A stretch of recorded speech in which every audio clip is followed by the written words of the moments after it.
Hello friends, ಹೇಗಿದ್ದೀರಿ ಎಲ್ಲರಿಗೂ ನಮಸ್ಕಾರ. ಇವತ್ತಿನ ನಮ್ಮ ವಿಡಿಯೋದಲ್ಲಿ ಟೆಂಪಲ್ ಸ್ಟೈಲ್ ಖಾರ ಪೊಂಗಲ್ ಮತ್ತು ಕಡಲೆಕಾಯಿ ಬೀಜ ಚಟ್ನಿ ಮಾಡೋದು ಹೇಗೆ ಅಂತ ನೋಡೋಣ. ಇದಕ್ಕೆ ನಾನು 1 ಗ್ಲಾಸ್ ಅಕ್ಕಿ ತಗೊಂಡಿದ್ದೀನಿ. ಸುಮಾರು 1/4 kg ಅಷ್ಟಿರುತ್ತೆ. ಇದಕ್ಕೆ ಅರ್ಧ ಗ್ಲಾಸ್ ಅಷ್ಟು ಹೆಸರುಬೇಳೆ ಮತ್ತು 1/4 ಗ್ಲಾಸ್ ಅಷ್ಟು ತೊಗರಿಬೇಳೆನ ತಗೊಂಡಿದ್ದೀನಿ. ಇವಾಗ ಹೆಸರುಬೇಳೆ ಮತ್ತು ತೊಗರಿಬೇಳೆನ ಒಂದು ಬೌಲಲ್ಲಿ ಹಾಕ್ಕೊಂಡು ಚೆನ್ನಾಗಿ ವಾಶ್ ಮಾಡ್ಕೊತಾ ಇದ್ದೀನಿ. ಇನ್ನೊಂದು ಬೌಲಲ್ಲಿ ಅಕ್ಕಿನ ಹಾಕ್ಕೊಂಡು ವಾಶ್ ಮಾಡ್ಕೊತಾ ಇದ್ದೀನಿ ಫ್ರೆಂಡ್ಸ್. ಚೆನ್ನಾಗಿ 2ರಿಂದ 3 ಬಾರಿ ತೊಳ್ಕೊಂಡು ಕುಕ್ಕರ್ಗೆ ಹಾಕ್ಕೊತಾ ಇದ್ದೀನಿ. ಮೊದಲಿಗೆ ಅಕ್ಕಿ ತೊಳೆದಿರೋ ಅಂಥ ಅಕ್ಕಿ ಹಾಕ್ಕೊಂಡಿದ್ದೀನಿ. ನಂತರ ತೊಳ್ಕೊಂಡಿರೋ ಅಂಥ ಬೇಳೆಗಳನ್ನ ಹಾಕ್ಕೊಂಡು ಇದಕ್ಕೆ 3 ಗ್ಲಾಸ್ ಅಷ್ಟು ನಾನು ನೀರು ಹಾಕ್ಕೊತಾ ಇದ್ದೀನಿ. ನಂತರ ಇದು ಕುಕ್ಕರ್ ಲಿಡ್ ಕ್ಲೋಸ್ ಮಾಡಿ 2 ವಿಜಿಲ್ ಬರೋವರೆಗೂ ನಾವು ವೆಯ್ಟ್ ಮಾಡೋಣ. ಒಗ್ಗರಣೆಗೆ ಇಲ್ಲಿ ನಾನೊಂದು ಬಾಣಲೆ ಇಟ್ಕೊಂಡು ಅದಕ್ಕೆ 3 ಸ್ಪೂನ್ ಎಣ್ಣೆ ಮತ್ತು 2 ಸ್ಪೂನ್ ತುಪ್ಪನ ಹಾಕ್ಕೊಂಡಿದ್ದೀನಿ. ಏನೇನು ಪದಾರ್ಥಗಳು ಬೇಕಂತ ನೋಡೋಣ. ಕರಿಬೇವು ಸ್ವಲ್ಪ, 1/4 ಟೀ ಸ್ಪೂನ್ ಇಂಗು, 1/4 ಟೀ ಸ್ಪೂನ್ ಅರಿಶಿನ ಪುಡಿ, 2ರಿಂದ 3 ಹಸಿಮೆಣಸಿನ್ಕಾಯಿ ಉದ್ದು ಕಟ್ ಮಾಡಿ ಇಟ್ಕೊಂಡಿದ್ದೀನಿ, ಸ್ವಲ್ಪ ಗೋಡಂಬಿ, 1.5 ಸ್ಪೂನ್ ಕರಿಮೆಣಸು, 1.5 ಸ್ಪೂನ್ ಜೀರಿಗೆನ ನಾನಿಲ್ಲಿ ಕುಟ್ಟಿ ಇಟ್ಕೊಂಡಿದ್ದೀನಿ, ಸ್ವಲ್ಪ ಶುಂಠಿನ ತುರಿದಿಟ್ಕೊಂಡಿದ್ದೀನಿ. ಇವಾಗ ಕಾದಿರೋ ಅಂಥ ಎಣ್ಣೆಗೆ ಒಂದೊಂದೇ ಪದಾರ್ಥ ಹಾಕ್ಕೊಂಡು ಫ್ರೈ ಮಾಡ್ಕೊಳ್ಳೋಣ. ಮೊದಲಿಗೆ ನಾನು ಗೋಡಂಬಿ ಹಾಕ್ಕೊಂಡು ಸ್ವಲ್ಪ ಗೋಲ್ಡನ್ ಬ್ರೌನ್ ಬರೋವರೆಗೂ ಫ್ರೈ ಮಾಡ್ಕೊತಾ ಇದ್ದೀನಿ.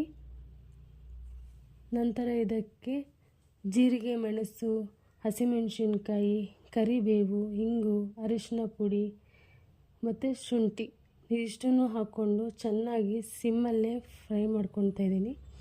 ಫ್ರೈ ಮಾಡಿಕೊಂಡು ಇದೇನು ಬೆಂದಿದೆಲ್ಲ ಅಕ್ಕಿ ಬೇಳೆನ ನಾವು ಬೇಯಿಸ್ಕೊಂಡಿದ್ದೀವಲ್ಲ ಅದಕ್ಕೆ ಹಾಕ್ಕೊಂಡು ನೀರನ್ನ ಅಡ್ಜಸ್ಟ್ ಮಾಡಿಕೊಂಡು ನಿಮ್ಗೆ ಎಷ್ಟು ಕನ್ಸಿಸ್ಟೆನ್ಸಿ ಬೇಕೋ ಅಷ್ಟು ಅಡ್ಜಸ್ಟ್ ಮಾಡಿಕೊಂಡು ಇಲ್ಲಿ ನಾನು ಸ್ವಲ್ಪ ನೀರು ಹಾಕ್ಕೊತಾ ಇದ್ದೀನಿ.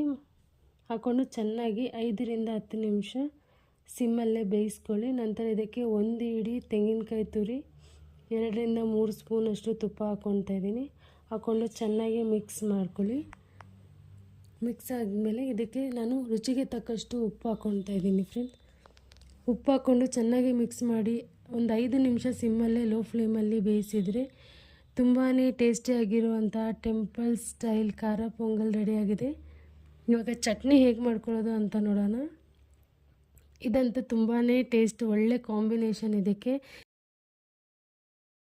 ನಾನೊಂದು ಜಾರಿಗೆ ಸ್ವಲ್ಪ ಹುಣಸೆ ಹಣ್ಣು ಮತ್ತು ಖಾರಕ್ಕೆ ನಾನಿಲ್ಲಿ ಒಣಗಿದ ಮೆಣಸಿನ್ಕಾಯಿ ಯೂಸ್ ಮಾಡ್ತಾಯಿದ್ದೀನಿ. ನಾನು ಗುಂಟೂರು ಮೆಣಸಿನ್ಕಾಯಿ ಯೂಸ್ ಮಾಡ್ತಾಯಿದ್ದೀನಿ. ಹಾಗೆ ರುಚಿಗೆ ತಕ್ಕಷ್ಟು ಉಪ್ಪು. ಮೊದಲಿಗೆ ಈ 3 ಹಾಕ್ಕೊಂಡು ಫೈನ್ ಪೌಡರ್ ಮಾಡ್ಕೊಳ್ಳೋಣ.